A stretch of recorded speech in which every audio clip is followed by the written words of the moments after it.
2025-26 पर बोलने का जो अवसर प्रदान किया उसके लिए मैं धन्यवाद जोहार करना चाहूंगा। मैं भारत आदिवासी पार्टी की तरफ से देश के आदिवासी, दलित, ओबीसी, मुस्लिम, अल्पसंख्यक, गरीब, मजदूर एवं इस देश में रहने वाला प्रत्येक गरीब वर्ग का व्यक्ति जो मानवता और भारत देश के संविधान में विश्वास करता है उनकी तरफ से बोलने के लिए खड़ा हुआ हूं।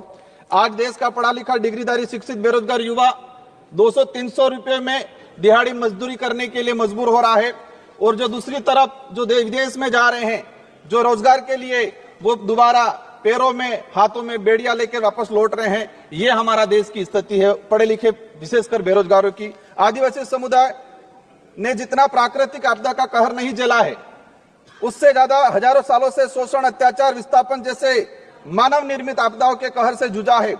और उसका अगर उस आदिवासी समुदाय को आधुनिकता की लाइन में लाके खड़ा करना है तो विशेषकर एक आर्थिक पैकेज देने की आवश्यकता है, और साथ ही संविधान के अंदर जो प्रावधान है 5वीं अनुसूची और 6ठी अनुसूची का, और विशेषकर पैसा एक्ट को उसको धरातल पे लागू करने की सख्त जरूरत है।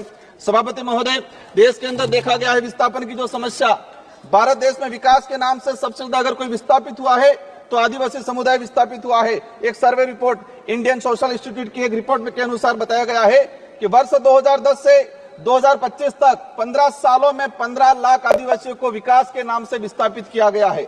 वर्ल्ड बैंक की रिपोर्ट में बताया गया है कि विस्थापन आदिवासी समुदाय में से 50% आदिवासी परिवार पुनः विस्थापित नहीं हो पाते हैं।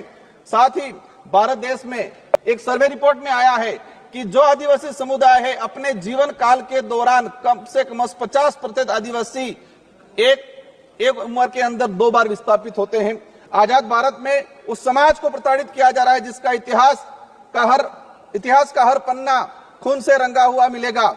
क्योंकि आदिवासी जल जंगल जमीन की लड़ाई के लिए, देश की रक्षा के लिए मुगलों से, राजा रजवाड़ों से और अंग्रेजों से लड़ता आया, कभी झुका नहीं। लेकिन आज उनकी हालत बेहद बेहतर है।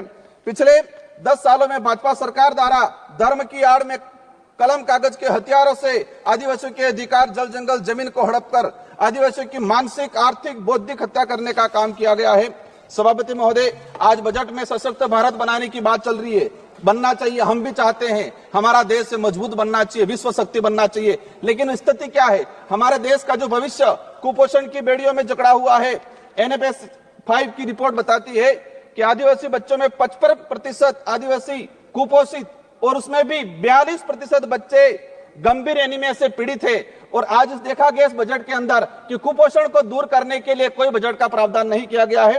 बेटी बचाओ बेटी पढ़ाओ का नारा लगा रहे हैं, बट हमारे देश की महिलाओं के लिए हम भी चाहते हैं कि मजबूत बने, सशक्त बने। लेकिन हकीकत क्या है, देश के अंदर देखा गया है कि आदिवासी समुदाय में विशेषकर हर तीसरी महिला कुपोषण का शिकार है और हर दूसरी महिला एनीमिया का शिकार है। आदिवासी बच्चों में शिशु मृत्यु दर राष्ट्रीय औसत से 30% अधिक है। 5 वर्षों से कम उम्र के आदिवासी बच्चों की मृत्यु का अनुपात राष्ट्रीय औसत से 61% अधिक है। माननीय सभापति महोदय, बाकी जो रहा, जो जीवन काल के अंदर देखा गया है, कभी माओवादियों के नाम से, कभी नक्सलवादियों के नाम से मारा जाता है। एट्रोसिटी में कई आदिवासियों को मारा गया।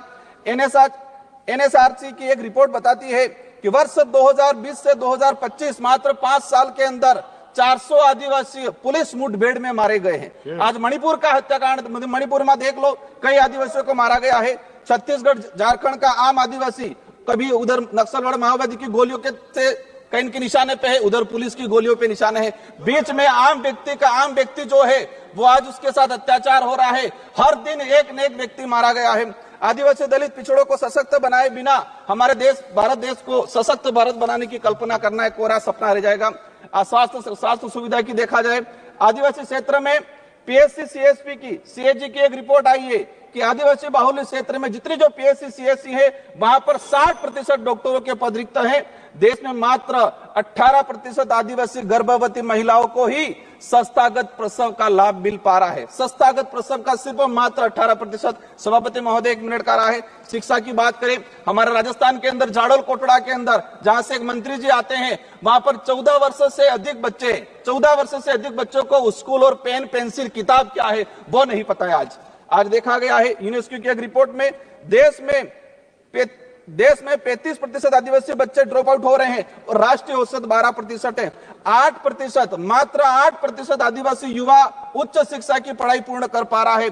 देश के अंदर देखा गया है वर्तमान में कि 85% आदिवासी परिवार की पहली पीढ़ी पढ़ रही है और 20% आदिवासी ऐसा है जिनकी पहली पीढ़ी भी आज पढ़ाई नहीं कर पा रही है। बकाया छात्रवृत्ति 2-2 साल से छात्रवृत्ति नहीं आ रही। हमारे राजस्थान के अंदर केंद्र से बजट रिलीज नहीं हुआ है। राष्ट्रीय विदेश छात्रवृत्ति योजना शुरू की 2013 के अंदर 20 बच्चे जा रहे थे आदिवासी समुदाय के, मैडम 1 मिनट का रहा है, और आज भी 20 बच्चे जा रहे। 2013 में हमारे देश से विदेश में 1,90,000 बच्चे पढ़ने जा रहे थे। आज 2024 के अंदर 13 लाख जा रहे हैं, लेकिन आदिवासियों के लिए वो 20 सीटें हैं, वही 20 सीटें आज तक वो बढ़ाई नहीं गई है। लास्ट में अंतिम में कहना चाहूंगा, नरेगा के अंदर इस बार देखा गया बजट कोई नहीं बढ़ा गया है। नरेगा की मजदूरी 200 रुपए मिल रही है, उसको 600 रुपए तक किया जाए और 100 दिन का जो रोजगार है वो 200 दिन तक किया जाए। साथ ही आंगनबाड़ी कार्यकर्ता से हर प्रकार की सर्वे करा जाता है, सेंट्रल गवर्नमेंट इसको हैंडओवर करे और आंगनबाड़ी कार्यकर्ता सहायिका को एक राजकीय कर्मचारी का दर्जा दिया जाए और उसको नियमित करके भुगतान किया जाए। जल जीवन मिशन की बात हो रही थी, लेकिन ट्राइबल इलाके के अंदर 27% टारगेट अभी तक पूरा हुआ है, वो भी सैंक्शन धरातल पे पानी नहीं पहुंचा है। अंत में कहना चाहूंगा, एकलव्य मॉडल की बात चल रही थी। हम चाहेंगे, अभी घोषणा के स्वागत करते हैं इस बात का, लेकिन उसको धरातल पे इंप्लीमेंट बहुत जल्दी होना चाहिए। किसानों की बात है, देखा गया किसानों पे गोलियां बरसाई जा रही। किसान क्या डिमांड कर रहा है? एमएसपी की डिमांड कर रहा है। किसान चाहता है जो खेत में जिस मेहनत से उसने कमाया है। सभा की कार्यवाही मंगलवार दिनांक 11 फरवरी 2025 को प्रातः 11 बजे तक के लिए स्थगित की जाती है।